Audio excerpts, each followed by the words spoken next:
ചേച്ചിക്ക് ഫസ്റ്റ് കിട്ടിയത് വലിയ സന്തോഷമുണ്ട്. നല്ലൊരു ചേച്ചിയാണ്. ഈ ചേച്ചി കിട്ടിയ ഭാഗ്യമുണ്ട്. നിനക്ക് വേണ്ടി ഞാൻ പ്രാർത്ഥിച്ചിട്ടുണ്ട്. നീ നല്ലപോലെ എഴുതണം. അപ്പോഴും ഭയങ്കര സപ്പോർട്ടീവ് ആയിരുന്നു. ഇപ്പൊ 7ാമത്തെ റാങ്ക് കിട്ടിയ ഒരാളിങ്ങനെ സ്റ്റോറീസ് ഒക്കെ ഇടുമ്പോഴേക്ക് അവരെനിക്ക് അയച്ചിരും. ഇത് നോക്ക്, നീ എപ്പോഴാണ് ഇടാ, നമുക്ക് റീൽ ഉണ്ടാക്കണ്ടേ എന്നൊക്കെ പറഞ്ഞവന്റെ ആ വഴിയിലുള്ള മോട്ടിവേഷൻസ് ഉണ്ടായിരുന്നു.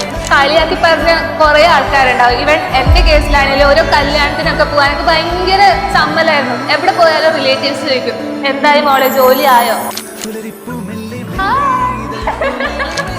എന്ത് ചെയ്യാനാണെങ്കിലും ഒരു ഫയർ അകത്തുണ്ടെങ്കിൽ അത് കത്തിപ്പടരണം. എന്നാൽ മാത്രമേ നമുക്ക് അത് നേടിയിടുന്നത്ര സമയം നമ്മൾ അതിന് വേണ്ടി ശ്രമിക്കണം.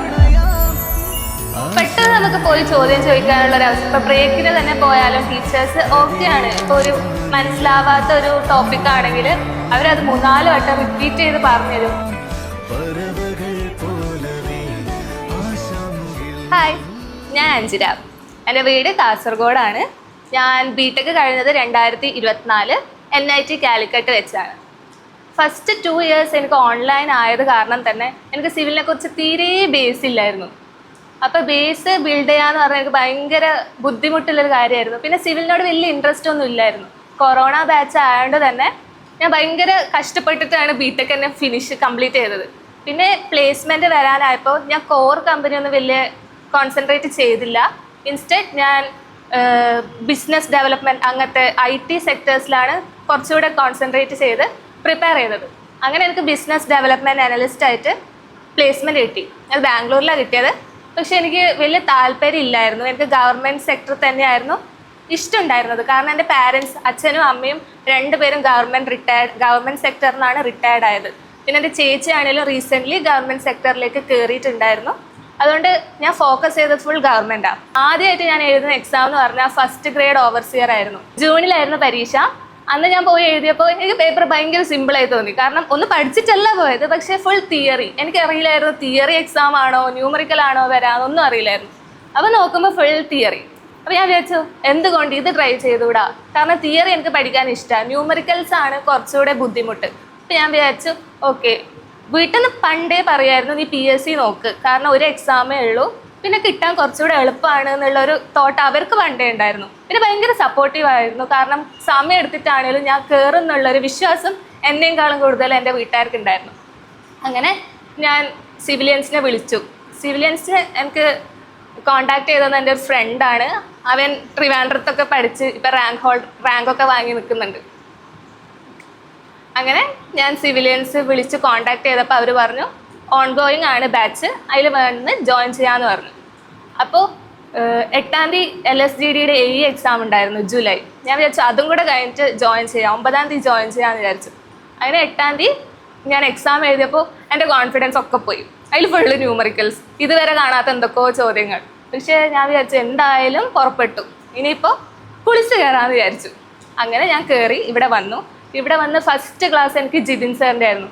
ജിതിൻ സാർ എന്ന് പറഞ്ഞാൽ ഹായ് ഹലോ എന്നൊക്കെ പറഞ്ഞ് സംസാരിക്കുന്ന ഒരു വൈബ് സാർ. എനിക്ക് ഭയങ്കര ഇഷ്ടമായിരുന്നു സാറിൻ്റെ ക്ലാസ്. സാർ എന്ന് പറഞ്ഞാൽ സ്പെഷ്യലിസ്റ്റ്, ഈ മറ്റേ PPTയിലൊക്കെ ആയിരുന്നു സ്പെഷ്യലൈസ് ചെയ്യുന്നത്. അടിപൊളി സാറായിരുന്നു. സാറിൻ്റെ ഓരോ കൺസെപ്റ്റും ഒക്കെ. പിന്നെ സാർ എന്നെ കുറേ പേഴ്സണലി ഹെൽപ്പ് ചെയ്തിട്ടുണ്ട്. ഈ 2nd ഗ്രേഡിൻ്റെ സമയത്തൊക്കെ സാർ എനിക്ക് കുറേ എക്സ്ട്രാ PPT ഒക്കെ അയച്ചു തരുമായിരുന്നു. ഇത് പഠിച്ചാൽ മതി, ഇത് പഠിച്ച് നിനക്ക് കിട്ടും, അങ്ങനെയൊക്കെ പറയായിരുന്നു. പിന്നെ ഇങ്ങനെ പോയി. പിന്നെ BC ആണേലും ശ്രുതി മിസ്സിൻ്റെ ക്ലാസ് എന്ന് പറഞ്ഞാൽ ഭയങ്കര വേർത്താ. ഒരു ക്ലാസ് മിസ് ചെയ്താൽ നമുക്കാണ് നഷ്ടം. ആ ക്ലാസ്സിലിരുന്ന് നമുക്ക് ഓരോ അക്ഷരങ്ങളും മാം കുറേ ട്രിക്സ് പറഞ്ഞുതരും. ആ ട്രിക്സ് പഠിച്ച് നമ്മൾ ജസ്റ്റ് ഒരു 5 മിനിറ്റ് റിവിഷൻ ചെയ്ത് പോയാൽ നമുക്ക് എക്സാം എല്ലാം എഴുതാൻ ഉണ്ടായിരുന്നുള്ളൂ. പിന്നെ പറയുകയാണെങ്കിൽ ആനന്ദ് സർ എന്ന് പറഞ്ഞാൽ എല്ലാവർക്കും ഒരു പേടി സ്വപ്ന. പക്ഷെ എനിക്ക് വലിയ പേടിയൊന്നും ഉണ്ടായിരുന്നില്ല. ഞാൻ സാറിൻ്റെ എല്ലാ ക്ലാസ്സും അറ്റൻഡ് ചെയ്തിട്ടുണ്ട്. സാറ് വേണമെങ്കിൽ എന്നെ ഒരു കോമഡി പീസ് പോലെ കണ്ടിട്ടുണ്ടാകും. സാറ് പറയുന്ന ഓരോത്തിനും ഞാനൊരു മോക്ക് ജോക്ക് രീതിയിലേ എടുത്തിട്ടുള്ളൂ. അതുകൊണ്ട് എനിക്ക് വലിയ പ്രശ്നമൊന്നായി തോന്നില്ല. പിന്നെ സാറിൻ്റെ ഓരോ കൺസെപ്റ്റ് ഭയങ്കര ക്ലിയർ ആയിരുന്നു. സാറ് പറഞ്ഞു തന്ന ഓരോ കാര്യങ്ങളും അതുപോലെ പഠിച്ച് വേറെ ഞാൻ എക്സ്ട്രാ ക്വസ്റ്റ്യൻസ് ഒന്നും ചെയ്തിട്ടില്ല. മോസ് ആണേലും FM ആണേലും ഒന്നും. സാർ എന്താ പഠിപ്പിച്ചത് അതേ ചോദ്യം ചെയ്തു, അത് തന്നെ പോയി അവിടെ എഴുതി വന്നേ ഉള്ളൂ. പിന്നെ GT നിതിൻ സാറിനെ കുറിച്ച് പറയുകയാണെങ്കിൽ നമ്മളെ ഫേവറേറ്റ് സാറാണ്. സാറിൻ്റെ അടുത്ത് ഞാൻ ആകെ ഡൗട്ട് ചോദിക്കുക ജിതിൻ സാറിനോടും നിതിൻ സാറിനോട് മാത്രമായിരുന്നു. ഭയങ്കര ഫ്രീ ആയിരുന്നു അപ്രോച്ച് ചെയ്യാൻ. എന്ത് ഡൗട്ട് ഉണ്ടെങ്കിലും നിതിൻ സാറിനോട് ചോദിച്ചാൽ സാർ അത് വന്ന് ക്ലാസ്സിൽ ഇങ്ങനെ എല്ലാവരോടും പറഞ്ഞുതരും. അപ്പോൾ ഒരു കുട്ടിക്കല്ല അത് ഉപയോഗപ്പെടാം, ക്ലാസ്സിലെ എല്ലാവർക്കും അത് അടിപൊളിയായിട്ട് മനസ്സിലാക്കാൻ പറ്റും. പിന്നെ ഭയങ്കര ഫ്രീഡായിരുന്നു സാറിനോട് സംസാരിക്കാൻ. പിന്നെ നമ്മളെ Gokul sir one of my favourite സാറായിരുന്നു. സാറിൻ്റെ ക്ലാസ് ഇത്രയ്ക്ക് ഇഷ്ടപ്പെടാനുള്ള കാരണം എന്ന് പറഞ്ഞാൽ സാർ ഭയങ്കര കോമഡി ഒക്കെ പറയുമായിരുന്നു. പിന്നെ സാർ എക്സ്ട്രാ നോളേജ് തരും. അതാണ് എനിക്ക് ഭയങ്കരമായിട്ട് സ്ട്രൈക്ക് ചെയ്തത്. വേറെ ടീച്ചേഴ്സിന് എനിക്ക് എക്സ്ട്രാ ഔട്ട്സൈഡ് നോളേജ് ഒന്നും കിട്ടിയിട്ടില്ല. സാർ ഇങ്ങനെ കണക്ട് ചെയ്ത് എക്സ്ട്രാ നോളേജും തരും. അതുപോലെ തന്നെ ഇത് നമുക്ക് കാണിച്ചു തരും. ഈ ഗൂഗിളിലൊക്കെ അടിച്ച് അപ്പം തന്നെ കാണിച്ചു തരും.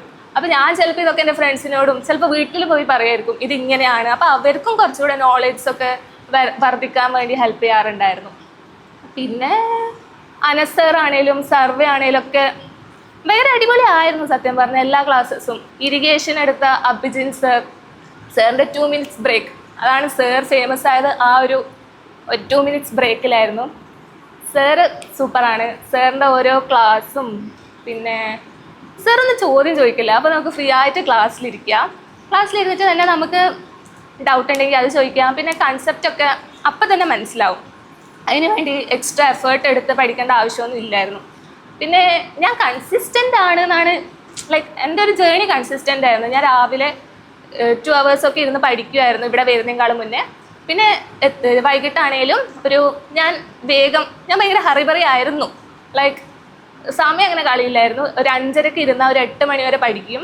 പിന്നെ ഒരു 9 മണി മുതൽ 12 മണി വരെയൊക്കെ പഠിച്ച് റിവിഷൻ ചെയ്യുമായിരുന്നു. അന്നന്ന് പഠിപ്പിച്ചത് അന്നന്ന് പഠിച്ച് റിവിഷൻ ചെയ്യുമായിരുന്നു. പിന്നെ മെൻഡർ ആണേലും എനിക്ക് മെൻഡർ ആദിത്യൻ സർ എന്നെ ഭയങ്കര ഹെൽപ്പ് ചെയ്തിട്ടുണ്ട്. പേഴ്സണലി മെൻ്റലി എന്നെ ഹെൽപ്പ് ചെയ്തിട്ടുണ്ട്. ഞാൻ ഡൗൺ ആയ സമയത്ത് എന്നെ മാറ്റി ഇരുത്തി എന്നോട് സംസാരിച്ചിട്ടുണ്ട്. എന്താ പറ്റിയത്, എന്താ കുഴപ്പം, എന്താ പഠിക്കാൻ പറ്റാത്തത്, ഏതാണ് ടഫ് ആവുന്നത്, ന്യൂമറിക്കലാണോ പ്രശ്നം എന്നൊക്കെ പറഞ്ഞ് ഇങ്ങനെ കുറേ കംഫർട്ടൊക്കെ ചെയ്തിട്ടുണ്ട്. പിന്നെ നമുക്കെല്ലാവർക്കും സെപ്പറേറ്റ് സബ്ജക്റ്റ് ഒക്കെ തരും. ഇത് പഠിച്ചിട്ട് വായിൽ ഞാൻ ചോദ്യം ചോദിക്കുക എന്നൊക്കെ പറയുമായിരുന്നു. അപ്പോൾ എല്ലാവരും അതൊന്നും ചെയ്യില്ല, പക്ഷെ ഞാനത് ഫോളോ ചെയ്തിട്ടുണ്ട്. കൺസിസ്റ്റൻ്റായി ഫോളോ ചെയ്തു. അതിൻ്റെ റിസൾട്ടാണ് തോന്നുന്നു ഇത്. ഒരു ബേസും ഇല്ലാണ്ട് വന്ന എനിക്ക് ഇന്ന് ഇതൊക്കെ ചെയ്യാൻ പറ്റുന്നുണ്ടെങ്കിൽ അത് സിവിലിയൻസ് കാരണം തന്നെയാണ്.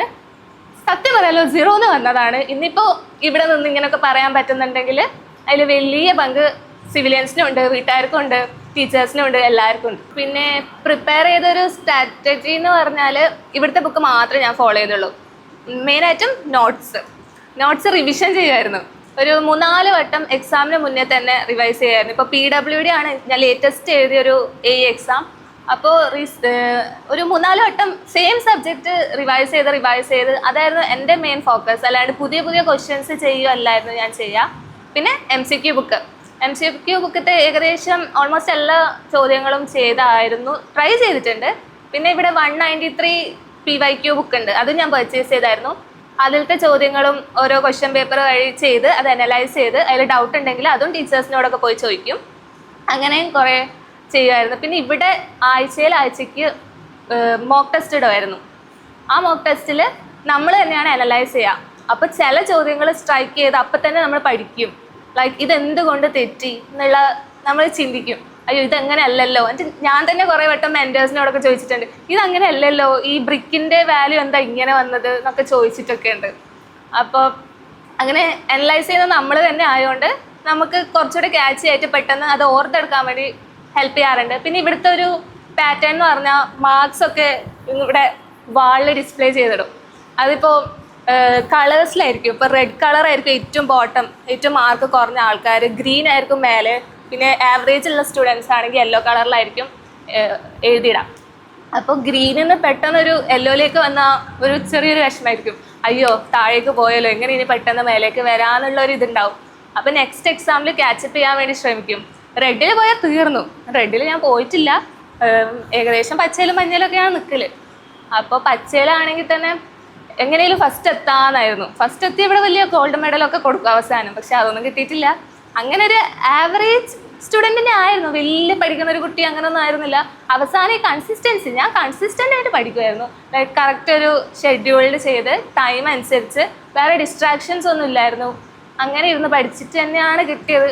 പിന്നെ നമ്മളെ ആപ്പ് ഉണ്ട്, സിവിൽ ആപ്പ്, അത് ഭയങ്കര അസസ്മെൻറ്റ് ടെസ്റ്റൊക്കെ ഇടും. അപ്പോൾ അത് റിപ്പീറ്റ് ചെയ്ത് ചെയ്യും. ഇപ്പോൾ മാർക്ക് ഫസ്റ്റ് ചെയ്ത 10 മാർക്കിൽ ആകെ 5 മാർക്കേ ഉള്ളെങ്കിൽ ഒന്നുകൂടെ അത് പഠിച്ച് ഒന്നുകൂടെ ചെയ്യും, ഫുൾ മാർക്ക് കിട്ടും. അപ്പോൾ കാണുമ്പോൾ ഒരു സന്തോഷമല്ലോ, 10ൽ 10 ഉണ്ട്. പക്ഷെ ആദ്യം കിട്ടിയത് 5 ആയിരിക്കും, പക്ഷെ ഒന്നുകൂടെ ചെയ്യുമ്പോഴേക്ക് നമ്മൾ ആ ക്വസ്റ്റ്യൻസ് റിപ്പീറ്റ് ചെയ്യുകയാണ്. അപ്പോൾ മെമ്മറിയിൽ അത് ഒന്നുകൂടെ സ്ട്രൈക്ക് ചെയ്യും. അപ്പോൾ ഒന്നുകൂടെ അത് പഠിച്ച പോലെയാണ്. പിന്നെ ടെലിഗ്രാമിലും ഗ്രൂപ്പൊക്കെ ഉണ്ട്. അപ്പോൾ ടെലിഗ്രാമിൽ ഇങ്ങനെ സമയം കിട്ടാൻ പോയി ട്രാവലൊക്കെ ചെയ്യുമ്പോൾ, ഞാൻ കാസർഗോഡാണല്ലോ, അപ്പോൾ ഇങ്ങനെ ട്രെയിനിലൊക്കെ ട്രാവൽ ചെയ്യുമ്പോൾ സമയം കളയാതിരിക്കാൻ വേണ്ടി ഈ ടെലിഗ്രാമിൽ ഇങ്ങനെ ക്വസ്റ്റ്യൻസ് ഒക്കെ ചെയ്യുമായിരുന്നു. പിന്നെ ഇൻസ്റ്റാഗ്രാമിലാണെങ്കിലും ഇൻസ്റ്റാഗ്രാമിൽ ഒരു പോൾ ഇടും.